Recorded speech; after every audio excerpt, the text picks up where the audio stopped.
നമസ്കാരം. സ്പെയിനിലെ സെവൂത്തിലേക്ക് അതിക്രമിച്ച് കയറി പതിയെ മടങ്ങിപ്പോയി തുടങ്ങിയിരിക്കുകയാണ് ഇപ്പോൾ.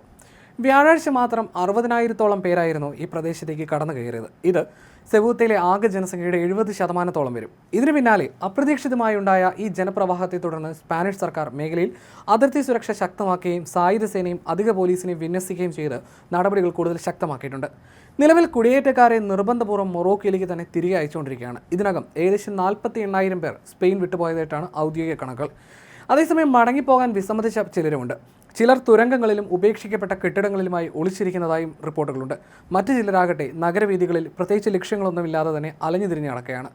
മൊറോക്കോയിൽ നിന്നുള്ള കൂടുതൽ നുഴഞ്ഞുകയറ്റം തടയാൻ സ്പാനിഷ് അധികൃതർ 500 മീറ്റർ നീളമുള്ള താൽക്കാലിക തടസ്സ മതിലുകൾ സ്ഥാപിച്ചു തുടങ്ങിയിട്ടുണ്ട്. സെവൂത്ത സന്ദർശിച്ച പ്രധാനമന്ത്രി പെഡ്രോ സാഞ്ചസ് ഇത് താൽക്കാലിക നടപടി മാത്രമാണെന്ന് വ്യക്തമാക്കുകയും ചെയ്തു.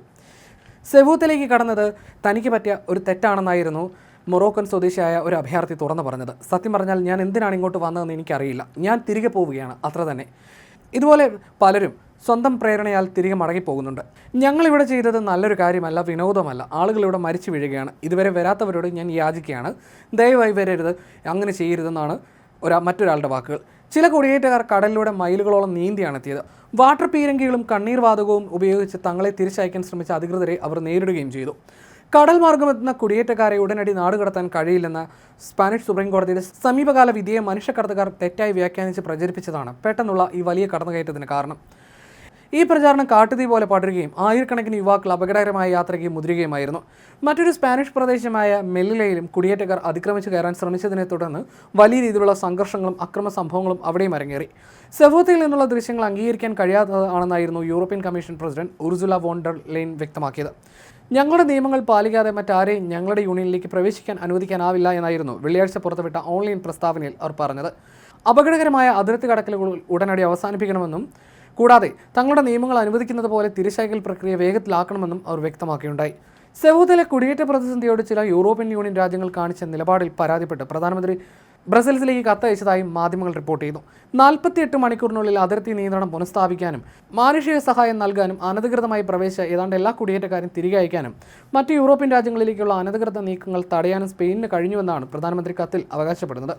മൊറോക്കോയുമായി സഹകരിച്ചാണ് ഈ നടപടികൾ സ്വീകരിച്ചതെന്നും എന്നാൽ മറ്റ് യൂറോപ്യൻ യൂണിയൻ അംഗരാജ്യങ്ങളിൽ നിന്ന് വളരെ കുറഞ്ഞ പിന്തുണ മാത്രമേ ലഭിച്ചുള്ളൂ എന്നും അദ്ദേഹം പരാതിപ്പെടുന്നു.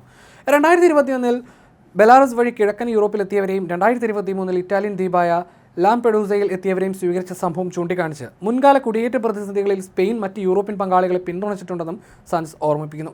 ഷെൻഗൻ ഏരിയയിൽ നിന്നും സ്പെയിനെ താൽക്കാലികമായി ഒഴിവാക്കണമെന്ന നിർദ്ദേശത്തിനെ അദ്ദേഹം രൂക്ഷമായി വിമർശിക്കുകയും ചെയ്തു. സെവൂത്തയിലെ പെട്ടെന്നുള്ള കുടിയേറ്റക്കാരുടെ കടന്നുകയറ്റത്തെക്കുറിച്ച് ചർച്ച ചെയ്യാൻ ശനിയാഴ്ച ഭൂരിപക്ഷം യൂറോപ്യൻ യൂണിയൻ രാജ്യങ്ങളും അടിയന്തര യോഗത്തിന് ആഹ്വാനം ചെയ്തു.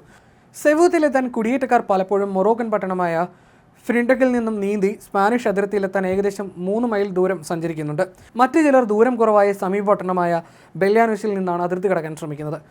സ്പാനിഷ് അതിർത്തിയോട് ചേർന്നുള്ള ബ്രി എൻസാറിൽ വ്യാപകമായ അക്രമ സംഭവങ്ങൾ ഇതിനോടകം റിപ്പോർട്ട് ചെയ്യപ്പെട്ടിട്ടുണ്ട്. കുടിയേറ്റക്കാർ പോലീസിന് നേരെ കല്ലെറിയുകയും പോലീസ് വാഹനങ്ങൾക്ക് തീയിടുകയും ചെയ്തതായിട്ടാണ് പ്രാദേശിക മാധ്യമങ്ങൾ റിപ്പോർട്ട് ചെയ്യുന്നത്. സുരക്ഷാ സേനാംഗങ്ങൾക്ക് പരിക്കേറ്റതായും അതിർത്തി കടക്കാൻ ശ്രമിച്ച ഡസൻ കണക്കിന് ആളുകളെ അറസ്റ്റ് ചെയ്തതായും ഇതിനോടകം റിപ്പോർട്ടുകൾ പുറത്തു വന്നിട്ടുണ്ട്.